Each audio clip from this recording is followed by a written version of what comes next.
6:15 in the morning, and my phone is ringing. Not the gentle alarm I'd set for 7. Not a text. A call. The kind that makes your stomach drop before you're even awake enough to know why. I fumbled for it in the dark, knocked over a water glass, and finally got my thumb on the screen. Unknown number. Local area code. This is Martinez with Metro Towing. We've got your vehicle. Silver Tesla Model 3. License plate.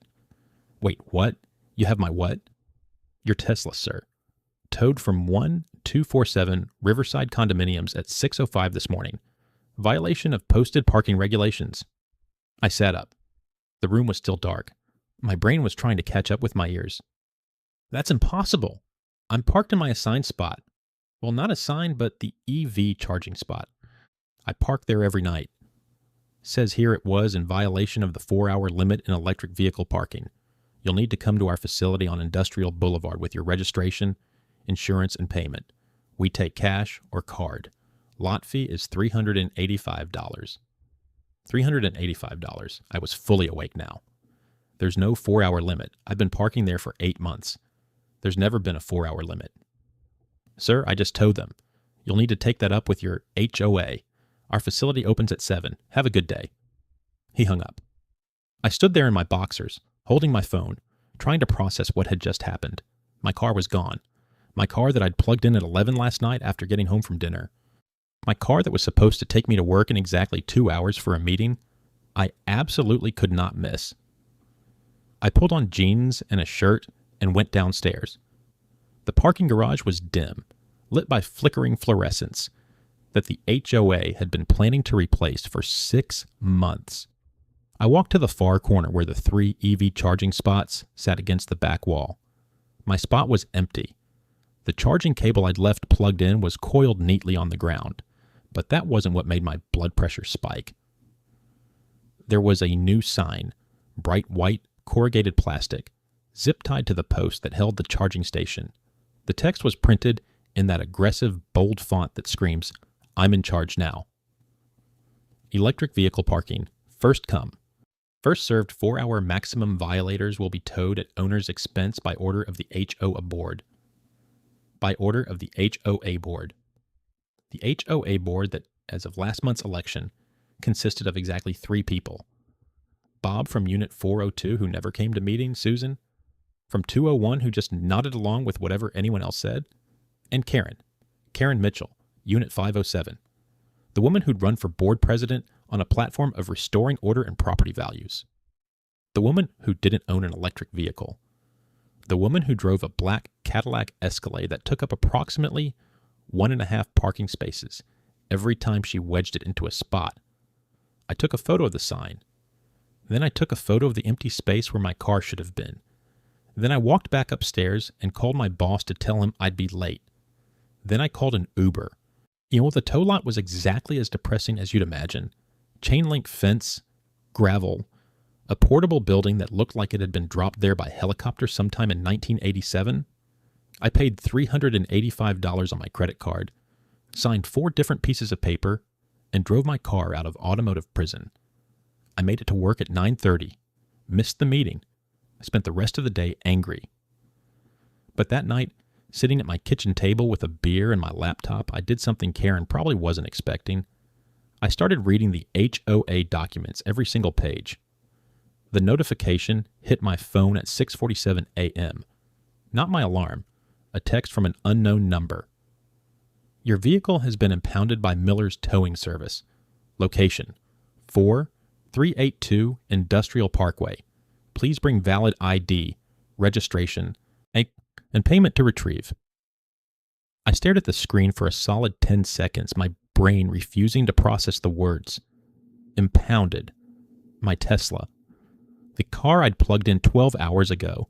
The car that should be sitting exactly where I left it, fully charged and ready for my morning commute. I threw on yesterday's jeans and stumbled downstairs in my slippers, phone already dialing the towing company. The parking lot stretched out before me, and there, right there in spot E2, was absolutely nothing. Just empty asphalt where my car should have been, the charging cable coiled neatly on its hook like a snake that had just finished swallowing something whole. Miller's Towing, this is Derek. Yeah, hi. I just got a text that you towed my car. From the Riverside condos on Maple? Hold on. Keyboard clicking. Tesla Model 3 blue? That's mine. There's been a mistake. That's my assigned parking spot. I live here. It says here it was in violation of HOA parking policy. We got the authorization at 6:15 this morning. You'll need to pay the tow fee and storage to retrieve it. My jaw clenched. How much? $385. Cash or card? $385. For parking in my own spot. The spot I'd been using since I moved in 8 months ago. The spot that was specifically designated for electric vehicles, of which there were exactly 3 in the entire complex. I'll be there in an hour. I hung up and called an Uber, then fired off a text to my boss explaining I'd be late. Very late. While I waited for the ride, I walked back to the charging stations, looking for some sign, some notice, anything that would explain why my legally parked car had been yanked out of its spot before sunrise. That's when I saw it. A laminated piece of paper, zip tied to the charging station post. The ink was so fresh I could smell the toner. Revised parking policy, effective immediately. Electric vehicle charging stations, E1, E2, E3. First come, first served basis. Maximum charging time, 4 hours. Overnight parking, prohibited. Violations will be towed at owner's expense by order of the HOA Board of Directors. Dated yesterday. Posted sometime between when I'd gone to bed and when the tow truck arrived. My Uber pulled up and I spent the entire 20-minute ride to the impound lot doing math in my head. $385 for the tow, $40 for the Uber there, another $40 back. Probably $30 more to Uber to work after I got the car. Call it $500 plus half a day's pay, plus the absolute humiliation of explaining to Derek at Miller's Towing why I was paying nearly $400 to retrieve my car from my own apartment complex. The impound lot smelled like motor oil and defeat. Derek was exactly as sympathetic as I'd expected, which is to say, not at all. He ran my card, handed me a receipt, and pointed to where my Tesla sat behind a chain-link fence looking somehow smaller and sadder than it had any right to. I didn't drive straight home. I sat in that parking lot for 10 minutes, hands on the steering wheel, staring at the receipt. $385. Karen's face floated up in my memory, that satisfied smile as she'd walked away yesterday morning. Something cold and focused settled in my chest. This wasn't over. The HOA complaint form sat on my kitchen counter for 3 days before I actually filled it out. Not because I was procrastinating. I'd been busy doing something far more useful. Reading every single page of the condominium documents I'd ignored when I bought the place. You know those massive binders they give you at closing? The ones with the CC and Rs, bylaws, architectural guidelines, and about 400 pages of legal language that makes your eyes glaze over? Yeah. I read all of it. I started with the parking section naturally. Figured I'd find the exact clause Karen had violated when she towed me without proper notice. What I found instead was far more interesting. The parking provisions were weirdly vague about the EV spots. They referenced them as limited common elements as designated on the recorded plat. Not common elements. Not general parking. Limited common elements. I'm not a lawyer, but I'd bought enough real estate to know that language mattered. Common elements belong to everyone. Limited common elements can be assigned to specific units, or in some cases, sold separately. I pulled up the county assessor's website and found the original development plat.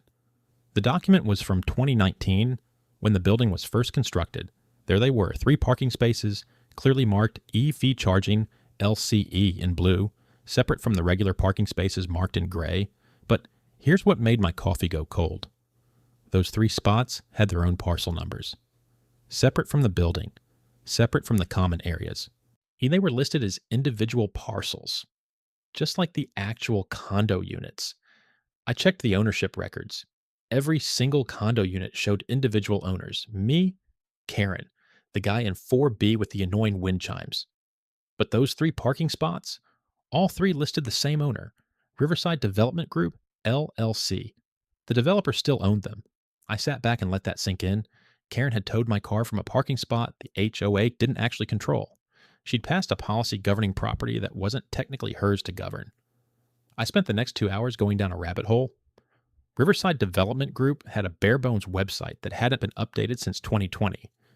The contact page listed a phone number and an email address. The About Us section mentioned they'd completed 4 projects in the metro area, including my building, which was their last one. A quick search of business records showed the LLC was still active, still had a registered agent. They hadn't dissolved after selling out the building. They'd just gone quiet. I drafted an email, kept it simple and professional. I said I was a resident interested in discussing the purchase of the EV parking spaces. Mentioned I was a serious buyer with cash available. Hit send before I could overthink it. Then I finally filled out that HOA complaint form. Documented everything. The lack of proper notice, the violation of the bylaws amendment procedures, the towing from a space the HOA might not even have authority over. I kept that last part vague. Didn't want to show my cards yet. I dropped the complaint in the HOA's mailbox on my way to work. Karen would get it within a few days. She'd probably laugh it off. He'd have the board dismiss it at their next meeting. That was fine, because 3 hours later, my phone buzzed with an email notification. Subject line, EV parking space, purchase inquiry. The developer wanted to talk. I read the message twice, then a third time. They were open to selling all 3 spots. They'd been meaning to clear them off their books anyway. Would I be interested in discussing terms? I looked out my office window at the parking lot below, where someone's Tesla was charging peacefully in a spot they thought was public. Yeah, I was interested. The county recorder's office smelled like old paper and bureaucratic indifference. I'd taken a half day off work, which felt ridiculous until I reminded myself that Karen had cost me $385 and an entire morning of my life. This was research. This was due diligence. The clerk, a woman in her 60s with reading glasses on a beaded chain, pulled up the property records on a computer that looked like it predated my college graduation. Unit 342, Riverside Commons. What exactly are you looking for? The parking spaces, specifically the EV charging spots in the north lot. Her fingers moved across the keyboard with surprising speed. Limited common elements. Those are tricky. She squinted at the screen. Here we go. Spaces P47, P48, and P49. Designated electric vehicle parking with charging infrastructure. Who owns them? She clicked through several screens. Cascade Development Group, LLC. Original developer. They retained ownership when the building converted to condominiums in 2019. I felt something shift in my chest. Not quite excitement. More like the feeling you get when you're assembling furniture and suddenly all the pieces start making sense. Can they be sold separately from the residential units? According to the plat, yes. They're platted as individual parcels. Limited common element designation just means they're restricted use, but the ownership is separate from the HOA master deed. She looked at me over her glasses. Someone trying to buy one? Maybe. She printed out the relevant documents without me asking. I liked her immediately. Back in my car, I spread the papers across my steering wheel. The language was dense, full of whereas and heretofore. But the essential facts were clear. Cascade Development Group still owned those 3 spots. They'd been paying the nominal property taxes on them for 5 years. And the HOA had been treating them as common elements, but legally, they weren't. The HOA had no more authority over those spots than they did over the Starbucks across the street. Finding Cascade Development Group took less time than I expected. Their website was bare bones, last updated in 2021, with a generic contact form and a phone number. The voicemail was professional, but impersonal. I left a message explaining I was interested in purchasing parking spaces at Riverside Commons. I didn't expect a callback. Developers who'd finished a project years ago usually wanted nothing to do with residual assets that generated no income. The phone rang 6 hours later while I was heating up leftover Thai food. This is Marcus Chen, Cascade Development. Got your message about Riverside Commons. I put down my fork. Thanks for calling back. I'm interested in purchasing the 3 EV parking spaces you still own. The ones with the chargers? He sounded curious, not dismissive. We've been paying taxes on those for years. HOA keeps asking us to donate them, but our attorney says that creates liability issues. I'd like to make an offer. You live in the building? Unit 342. I drive a Tesla. The HOA president just towed me from one of those spots, and I'd prefer that not happen again. He laughed. It was a genuine laugh, the kind that suggested he'd dealt with HOA boards before. Let me guess, new board president, power trip, selective enforcement? Her name is Karen. Of course it is. I heard papers shuffling. Look, those spots cost us about $12,000 to install back in 2018. Chargers, electrical work, the whole thing. We've been sitting on them because selling them individually is a pain in the ass for what, maybe $5,000 each? I did the math quickly. $15,000 total. I had about $22,000 in savings. What if I took all 3? The line went quiet for a moment. You want to buy all 3 parking spaces? Yes. Give me 24 hours. I need to talk to my partner and our attorney, but yeah, we might be able to work something out. He hung up. I sat there with my phone in my hand, my dinner getting cold, and the first real smile I'd had since finding my car missing 4 days ago. The developer's name was Marcus Chen, and his voicemail greeting sounded like it hadn't been updated since 2019. I left 3 messages over 2 days before he finally called back on a Thursday afternoon while I was pretending to work from my dining room table. You're interested in the EV spots? His voice carried the particular exhaustion of someone who'd built something, sold it, and spent the years since dealing with the aftermath. I'm surprised anyone even knows those are separate parcels. I explained the situation. The towing. Karen. The 4-hour limit that appeared overnight like some parking lot fairy had waved a vindictive wand. He laughed. Actually laughed. Let me guess, she doesn't drive an EV. Escalade? Of course. I heard papers shuffling. Look, I've had those parcels sitting on my books for 6 years. The original plan was to sell them with premium units, but the market crashed right as we were finishing construction. Never got around to it afterward. They're just there. My heart rate picked up. What would you want for them? All 3? All 3. More shuffling. The sound of a calculator. They're designated at 50 square feet each. I'd need to cover my holding costs, property taxes I've been paying, legal fees to transfer the deeds. He paused. $20,000 for all 3. That's less than half what I'd planned to sell them for originally. I'd done my research. Parking spots in our neighborhood sold for anywhere from $8,000 to $12,000 each when they came available, which was almost never. 3 spots for $20 was actually reasonable, maybe even cheap. 15, I said, because negotiation is a reflex. 18, 16, and I'll handle all the deed transfer paperwork myself. He was quiet for maybe 10 seconds. You know what? Fine. 16. I'm tired of paying taxes on parking spaces. Send me your info. I'll have my attorney draw up the purchase agreement. I should have felt excited.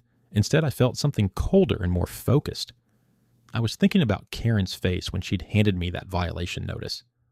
The way she'd smiled. One more thing, I said. How fast can we close? You got financing ready? I'll wire the money the day we sign. Then we can close in 2 weeks. Maybe less if you really do handle the deed work. I thanked him and hung up. Then I sat there staring at my laptop screen, my coffee going cold, doing math I'd already done a dozen times.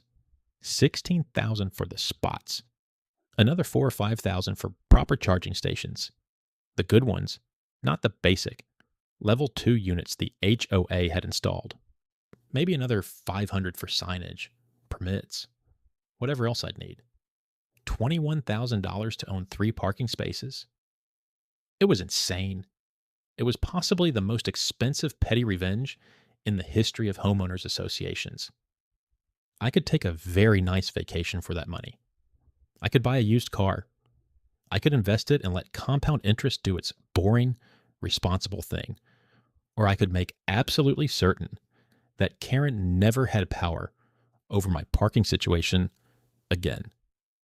I opened my banking app and checked my savings account. The number looked back at me steady and sufficient. Money I'd been setting aside for a down payment on a bigger place, maybe. For someday could wait. I pulled up Marcus's email and started typing. By the time I finished drafting my response with my attorney's contact information, my coffee was ice cold and my hands were shaking slightly. Not from fear, from something that felt uncomfortably close to joy. The deed arrived via courier on a Tuesday afternoon. Thick cream-colored paper with the county seal embossed in blue. I held it up to the light streaming through my living room window, reading the legal description 3 times just to feel the weight of it. 3 parking spaces. Mine. Not the HOA's. Not Karen's. Mine. I called the electrician that evening. Professional installation for 3 level 2 charging stations would run $4,500, parts and labor included. I approved it on the spot. While he talked through timelines and permits, I was already designing the signs in my head. The installations took 4 days. I watched from my balcony as they trenched the conduit lines. I mounted the charging units and ran the final connections. Each station got its own dedicated circuit. Commercial-grade equipment, the kind you'd see at a Tesla service center. The electrician seemed confused about why I wanted 3 when I only had 1 car, but he didn't ask questions.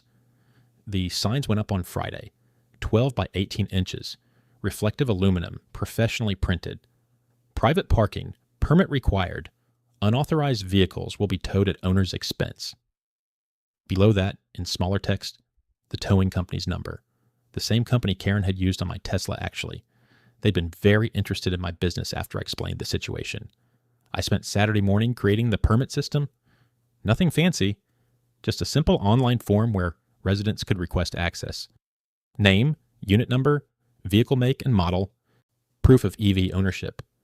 Approval was instant for anyone who qualified. I printed the first batch of permits on bright green cardstock and slipped them under the doors of the 4 other EV owners I knew about in the building. The certified letter to Karen went out Monday morning. I'd paid my lawyer $200 to review it, make sure every word was legally airtight. It explained, in precise legal language, that the 3 EV parking spaces were now private property, that the HOA had no authority over their use or regulation, and that any interference would constitute trespassing. I included copies of the deed, the survey, and the county recording receipt. She got it Tuesday. I know because I was sitting on my balcony with coffee Wednesday morning when I heard the yelling. Karen's voice carried across the parking lot like a bullhorn, shrill and indignant. She was standing in front of my newly installed charging stations, waving a piece of paper at another board member. I couldn't make out every word, but illegal and unacceptable featured prominently. My phone rang 20 minutes later.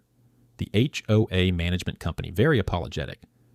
They'd received an emergency request from Ms. Patterson to hold a special board meeting regarding unauthorized property modifications. Could I attend Thursday evening to discuss? I told them I'd be happy to attend. I also mentioned that I'd be bringing my lawyer. Thursday's meeting was held in the community room on the ground floor. 15 residents showed up, which was about 3 times the normal attendance. Karen sat at the head table with 2 other board members. My certified letter spread out in front of her like evidence at a crime scene. She started talking before I even sat down. Something about property values and community standards and the proper channels for improvements. I let her go for about 3 minutes before I stood up, walked to the front, and placed my own folder on the table. These are private parking spaces, I said, legally purchased, properly recorded, and entirely outside HOA jurisdiction. You have no authority here. The room went very quiet. Karen's face did something interesting. It started pale, moved through pink, and settled on a deep crimson that clashed with her blonde highlights. "We'll see about that," she said. I smiled. "Yes, we will." The Escalade appeared in spot 2 on a Tuesday morning, gleaming black paint catching the early sun like a middle finger made of metal and entitlement. I saw it from my balcony while drinking coffee, and something in my chest went very still. Karen's vehicle, in my spot, the spot I owned, with a deed recorded at the county clerk's office, and a title insurance policy sitting in my file cabinet. I set down my mug and pulled out my phone. The tow company I'd contracted with answered on the second ring. Professional operation, the kind that dealt with private property enforcement daily and didn't ask stupid questions. I'd done my homework after buying the spots, had established the relationship properly, provided them copies of all documentation. Unauthorized vehicle in spot 2, I said. Black Escalade. I read off the plate number. We'll have a truck there in 20 minutes. I took my coffee back outside to watch. 17 minutes later, the flatbed turned into the complex. The driver knew exactly where to go. We'd done a walkthrough when I'd first hired them, made sure they understood the layout, had photographs of the signage, copies of the ownership documents in their system. The Escalade's alarm went off when they started the lift process. That particular sound, expensive, insistent, European, carried across the parking lot like a distress signal. I saw curtains move in several windows. Mrs. Patterson from 3C came out onto her balcony with her own coffee. The driver worked with the efficiency of someone who'd done this 1,000 times. Strap secured, vehicle lifted, paperwork photographed for the record. The whole operation took maybe 8 minutes. Karen emerged from the building entrance just as the flatbed was pulling away, her phone already at her ear. She was wearing yoga pants and a tank top, hair pulled back, no makeup. I'd never seen her look anything less than fully assembled before. Something about the disarray made her seem smaller. She spotted me on the balcony. Our eyes met across 30 feet of morning air. I raised my coffee mug in a small salute. Her face did something complicated. Rage, certainly. But underneath it, something else. The first edge of understanding that she'd miscalculated badly. She started toward the building entrance, phone still pressed to her ear, gesturing with her free hand. I could hear her voice carrying up, not the words, but the tone. Sharp, demanding, like the voice of someone accustomed to getting their way through sheer force of insistence. I went back inside and sent a text to the building's EV owners group chat. Enforcement working as intended.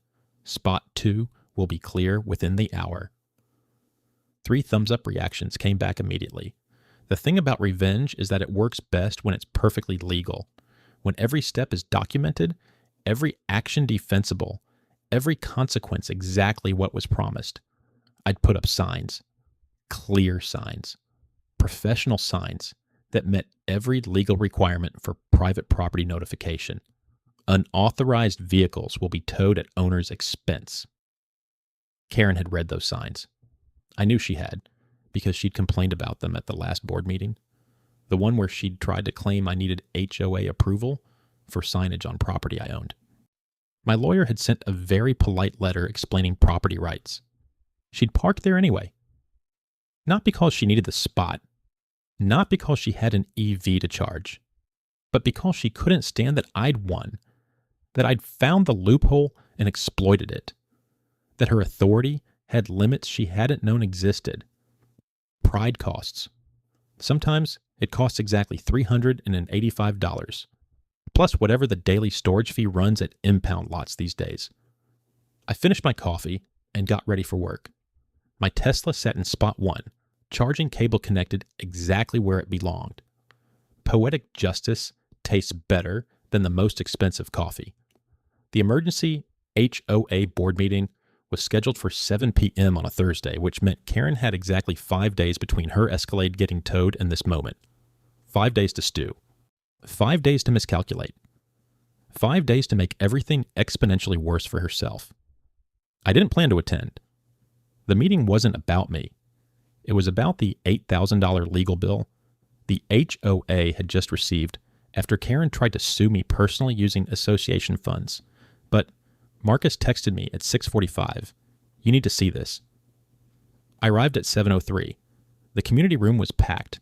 Maybe 40 residents, which was unheard of for an HOA meeting.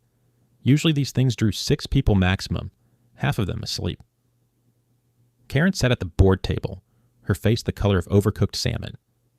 The other 4 board members, including Marcus, looked like they wanted to be literally anywhere else. The treasurer, a retired accountant named Patricia, was mid-sentence when I walked in. Unauthorized expenditure of association funds for personal legal matters, which is a direct violation of our fiduciary duty. Karen's voice came out strangled. It wasn't personal. He was violating HOA rules. He owns the parking spots, Patricia said, her tone suggesting she'd already explained this 17 times. The deed is recorded with the county. Our lawyer confirmed we had no standing. You knew this before you filed. He's undermining the board's authority. Marcus leaned forward. Karen, you towed his car illegally, then tried to sue him when he responded appropriately.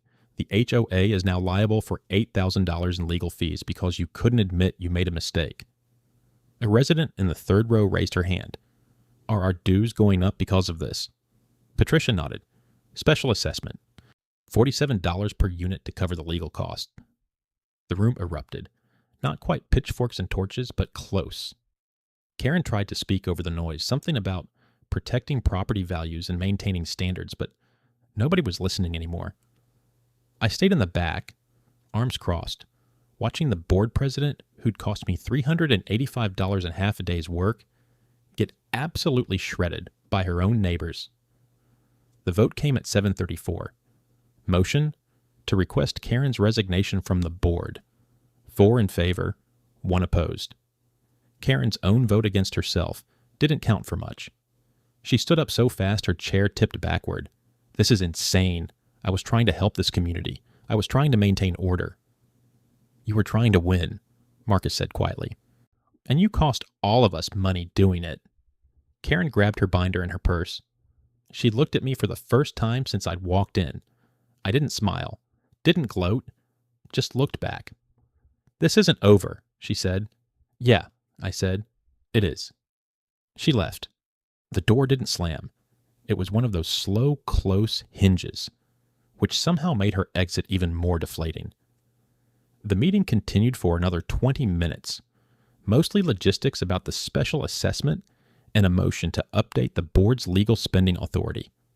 I signed up 3 more residents for EV charging permits, including Patricia, who is apparently getting a Rivian next month. Walking back to my building, I passed my 3 parking spots, all occupied. My Tesla, David's Bolt, and Jennifer's ID4, all plugged in, all charging. It's the signs I'd installed gleamed under the parking lot lights. Private parking, permit required. My phone buzzed. Marcus, drinks tomorrow, my treat. You earned it. I texted back, only if you're buying top shelf. Deal.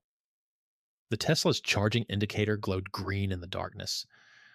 Somewhere in the building, Karen was probably drafting a strongly worded letter to someone who wouldn't read it. The special assessment notices would go out Monday. $385. That's what she'd cost me. She just paid 47 times that in reputation alone. I went inside,